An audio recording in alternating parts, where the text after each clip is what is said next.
Hello, hi, and welcome to Political Quickie, your political show that subjectively discusses political headlines in South Africa and all around the world. My name is Sekamura. This is the very last week of Youth Month, and I am very, very sad. But anyways, let's just delve into the very last aspect of our vision of destroying the system. Media is last but not least. This is actually the most important part of the whole shebang. There's a book called As a Man Thinketh, which is taken from the context of the Bible. So it speaks about how you think is who you will eventually become. And I think the most powerful regimes in the world understood that. And that's why they use propaganda through the media to influence how people think. They understood that psychological factor, that it is the most important in terms of shaping how a nation thinks. And if we could just run with that by using vlogs, blogs, whatever, in any way, shape, or form through the internet, which is the cheapest because you just use data. Although, data must fall because it's like, oh my gosh, but why is the price up there? But, you don't have to create a whole company in order to voice your opinion or to be a thought leader. Just bring it back home and thinking, who is our media? And how do they influence our thinking? Because as much as we can say, oh no, the media is objective, no, the media is not objective. The media is suggestive because it chooses what headlines it will have. And the angle in which it broadcasts, that's their opinion of what's happening. We've got NN7 owned by the Guptas. We have SABC controlled by the government.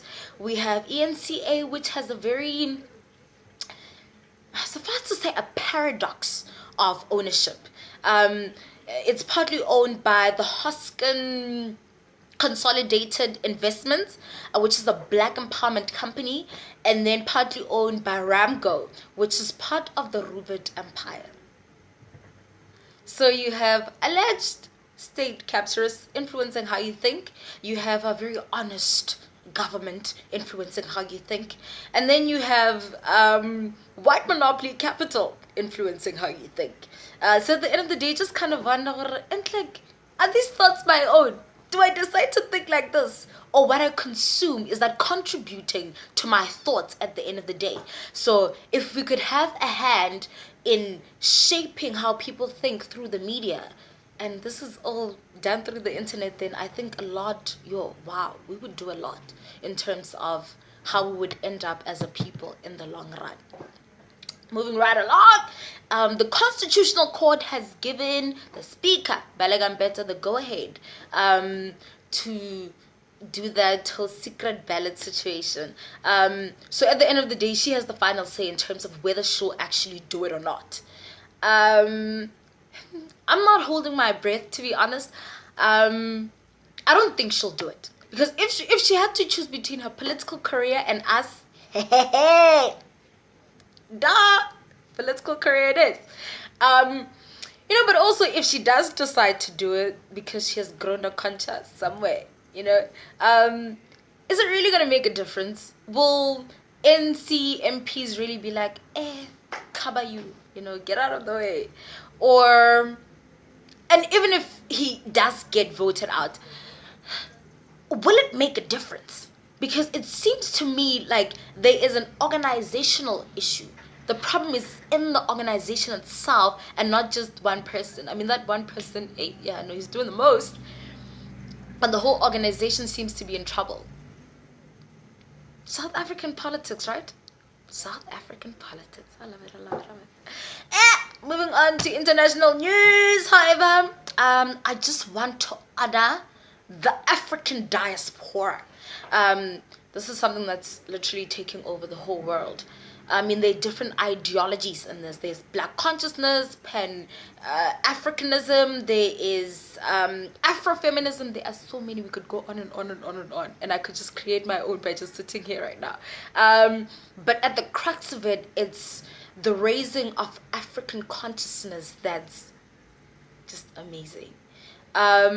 This whole African diaspora got me thinking about how this conversation I had with someone about the whole Africans must fall, and asking him, what does he think, and him saying to me, well, in that case, if Africans must fall, then Zulu must fall and Mbete must fall, and and I'm like, well, look at it this way. What about the African child who does not have the option to learn in her or his own language in university, and just seeing that whole ding moment that he was having? And that just made me think about how, more than anything, I mean, we have a lot of issues, but more than anything, we have an ignorance problem where white people are not seeing our side and black people are not articulating their side well. And it just seems like it's a more hear me out, or no, hear me out. But if we could just calm down and be like, but do you see my side? Do you see my side? And the other side being like, oh, when you put it like that, not that those conversations legally make a difference, but socially there needs to be an understanding at the end of the day. And I love how black consciousness puts it, in terms of how, in order for there to be true racial integration, there has to be this merging of cultures, and not me as a black person just assuming a Western identity, especially in Africa. That merging of cultures, it's more of a give and take situation of, look, this is Africa, but let's incorporate your thing, not let your thing be the dominant thing, and then we are just like, oh, but let's incorporate a little bit of Africa in there, you know what I'm saying?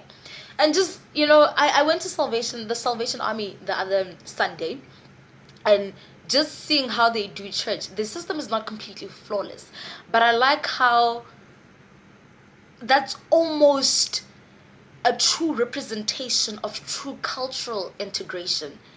And I just thought, wow, this is nice, where they'll do like an African song, then a Western song, then it's just like the way they relate as well. It's just like a give and take of cultures, and that's how they coexist. Was just like, not bad at all. If we could just learn from that, since we have to coexist in this country as different people, we really need to see our different perspective, and at the end of the day, not have one culture, especially of a minority, dominating everybody else. Can we get to that point? Can we really do that? Have like true cultural, racial integration in this country? Can we? Anyways, I hope we do. I think I'm low-key all about kumbayaing to the sunset. I wish we could do that. But we need to hash out our differences first and really get what the conversation is about and do the right things that need to be done. Anyways, I love you guys. Be awesome. Stay awesome. Go out there and use your talents to serve humanity and just be awesome. I love you. I'll see you next week.